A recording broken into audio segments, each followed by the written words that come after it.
Olá pessoal, tudo bem?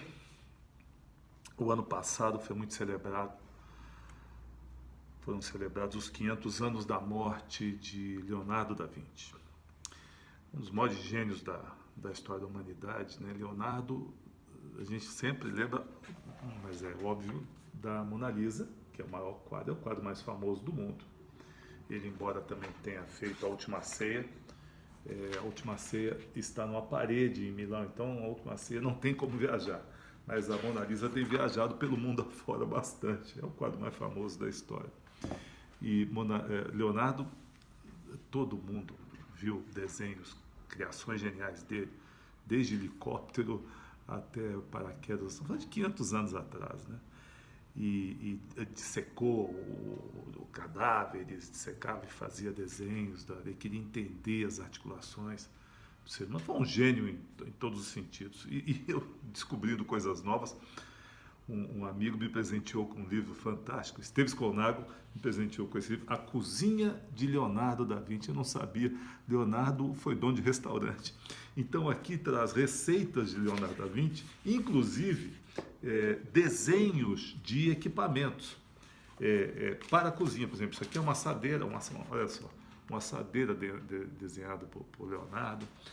Tem aqui uma máquina de espaguete desenhado por ele, secadora de alimentos.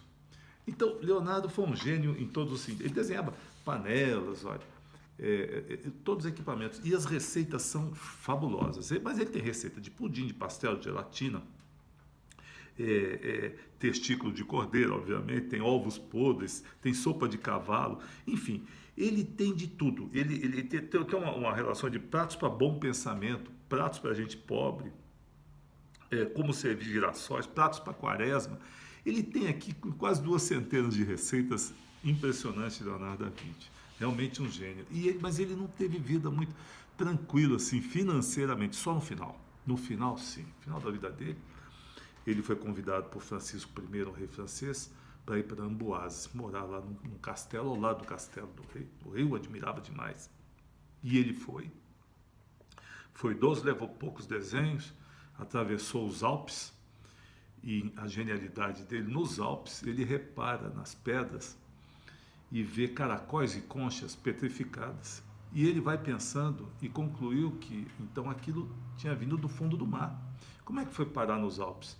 E ele deduz e diz isso, que a Itália é uma península que deve ter se soltado, que devia ter se soltado do norte da África e empurrado as costas ali da Europa e criou os Alpes. Por isso que então aquela areia, o material do fundo do mar foi parar lá em cima nos Alpes. E ele tinha razão, 300 anos depois, isso é considerado o primeiro geólogo da história da humanidade. Genial. E Leonardo então teve ele logo que chegou em Amboise, vendeu, ele levou a Mona Lisa, foi um dos quadros que ele levou, vendeu para o rei Francisco I, vendeu diz que por 4.000 moedas na época, muito dinheiro, e ficou trabalhando lá, desenvolveu projetos e tudo. Diz que quando até morreu, o rei ficou muito triste, segurou a cabeça de Leonardo, chorou e tudo. Enfim, teve um final de vida merecido, um final de vida mordômico e farto. Não foram muitos anos, mas infelizmente. E vem tocando isso, e a Mona Lisa acabou ficando lá na França, e há uns séculos depois veio a Revolução Francesa. Em 1789, destituem o rei, Luís XVI, e acabam guilhotinando o rei e a rainha, Maria Antonieta. E os revolucionários pegam então os palácios e pegaram aquelas obras de arte que haviam nos palácios e centralizaram, pegaram o Palácio do Louvre e fizeram ali um museu para que o povo pudesse ter acesso àquelas obras e tal. E a Mona Lisa, logo naquela década, 1797, foi levada para lá. Mona Lisa faz parte lá do Louvre desde essa época então. E isso veio rolando. Mas aí no século XIX, vamos botar assim, menos de 200 anos, Leonardo começou a ser redescoberto. Os desenhos e tudo. E acontecia um fenômeno, porque ele, sendo redescoberto como gênio da humanidade, ele tinha um objeto que a Mona Lisa tem o que? 77 centímetros por 50 e pouco. É um quadro, não é um quadro muito grande, então ele podia ser levado daqui para lá. e começou a ser muito famoso, ser muito cultuado.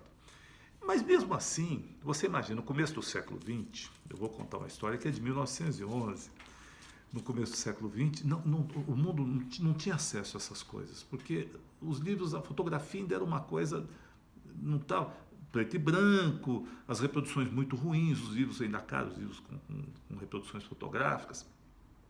Então, o que se tinha, o povo conhecia a Mona Lisa por algumas reproduções, isso tinha muito sim. Era comum os pintores irem, por exemplo, nos museus e reproduzirem os quadros lá. E tinham verdadeiros especialistas em determinados quadros, né? A Mona Lisa tinha um francês, o Yves Chardon, que era perfeito. Ele pintava muito Mona Lisa, fazia, inclusive em madeira, eu não sei se ele usava a madeira de álamo como a Mona Lisa, mas usava madeira. A Mona Lisa é feita na madeira, foi pintada na madeira. E ele fazia no mesmo tamanho, perfeito e tal. E todo mundo, e assim que o mundo conhecia as reproduções que andavam por aqui e por ali. Havia um mercado de arte roubada enorme no mundo. Por quê? Porque os milionários queriam apreciar aquilo e era muito difícil, tinha que fazer grandes viagens para ver as grandes obras. Então eles pagavam caro por coisas roubadas só para ter o prazer de ver, de admirar, né? Então, essa coisa, em 1911 acontece uma coisa gozada. Um argentino, esse argentino, Eduardo Valfierno, ele era metido a Marquesa, ele inventou uma história de si próprio lá, ele fazia rolos, ele vendia arte, fazia de tudo um pouco. E se virava por dali, frequentava muito o Louvre, às vezes aparecia uma coisa, um quadro para ele vender, não os quadros do Louvre, mas ele ficou muito impressionado com o Yves Chardon. Ele fazia realmente a Mona Lisa muito igual. E ele começou a maquinar um negócio, a bolar um plano. Ele ficou amigo, o argentino, o Valfierno, ele ficou amigo de um dos chefes da manutenção do Louvre, que era um italiano, Vincenzo Perugia. Era um casca grossa, mas cuidava disso, pau para toda a obra, né? Retocava o teto, arrumava o teto, o rodapé, tocava a moldura, punha vidro, cara da manutenção. Ficou amigo, começou a levar esse Perugia para tomar uns vinhos. Desculpa, o Perugia só gostava de vinho ruim, né? E o Valfierno já era mais refinado. Mas enfim, ficou amigo dele e começou a dizer o seguinte: mas ô Perugia, você não acha uma injustiça Napoleão ter roubado a Mona Lisa da Itália e fica aqui para os franceses, os italianos não têm oportunidade? Mas não foi Napoleão? Sim, foi Napoleão. Não foi Napoleão, eu falei aqui antes que Leonardo vendeu para Francisco I, não tem nada disso. Mas então ele dizia isso para o italiano: Perugia, Napoleão roubou isso, poxa, seria um herói o italiano que levasse isso de volta para a Itália, não sei o que, não sei o que. E ele ficou, o que ele fez? O argentino foi lá, encomendou do francês, do que copiava, do Yves Chardon, 5 cópias da Mona Lisa. E ele conhecia técnicas de envelhecimento, ele sabia, punha lá uma química lá, aquela coisa rachava e tal, ficava... E ele encomendou 5 e continuou encontrando Perugia. E convenceu o Perugia: Perugia, você se tornará um herói na Itália se você devolver a Mona Lisa para a Itália. E tomando o Perugia, até que o Perugia se convenceu disso. Falou: você vai morrer, ninguém, Perugia, não faça isso, você pode ser um herói. Bom, não deu outra. Manutenção do Louvre, quando as 5 cópias ficaram prontas, que ele envelheceu, né? Segunda-feira, o dia da manutenção do Louvre, Perugia vai lá, está fazendo a manutenção, tal, na hora de ir embora, já no final do dia ele dá um jeito, vai lá, tira o quadro da Mona Lisa, tira a madeira, põe num pano, e ele era da manutenção, todo mundo de roupa branca, ele tinha acesso livre, levou embora a Mona Lisa, tal, na terça-feira, quando o museu foi aberto.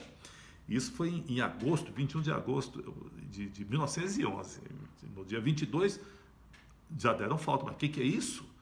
A Mona Lisa não ficava em destaque como é hoje, não, ficava no meio dos outros quadros, mas viram que estava faltando um quadro ali. E aí começou a chamar a polícia, não sei o que lá. Bom, imediatamente o Valfierno, o argentino, ele já tinha contactado os maiores colecionadores da Europa. Ele já correu, disse que naquela semana ele já vendeu para um francês, um milionário francês, Mona Lisa sumida, ele foi vender a Mona Lisa original, dizendo que isso... que o Pedro já tinha levado para a casa dele. Vendeu a primeira cópia como original, aí há relatos que foi entre 200 mil e 1 milhão de francos.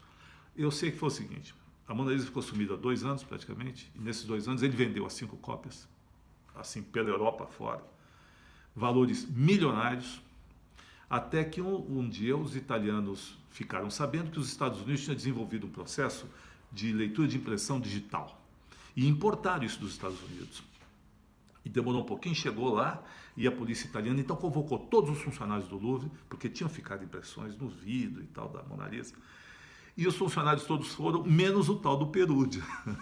E foram à casa do Perugia, chegaram lá, e mexe daqui, mexe dali, viram que a Mona Lisa estava debaixo da cama dele intacta, ainda no pano e tal. Levaram o Perugia preso. Ele ficou pouco tempo e ele alegou isso, que achava que era uma injustiça, que tinha sido roubado por Napoleão. Ele falou, não, Pedro, não tem nada disso, não foi roubado por Napoleão, coisa nenhuma, isso foi comprado pelo rei francês e tal. Eu sei o seguinte, que esse argentino, esse Valferno, vendeu as 5 cópias por valores astronômicos, sumiu no mundo, nunca mais se ouviu falar dele. E, obviamente, os milionários que compraram as cópias não puderam reclamar, achavam que estavam com a original. E vai falar o quê? Vai reclamar para quem? Foi isso aí, aconteceu em 1911. Aí se tornou o quadro mais famoso do mundo. Merecidamente. Valeu, pessoal. Um abraço a todos.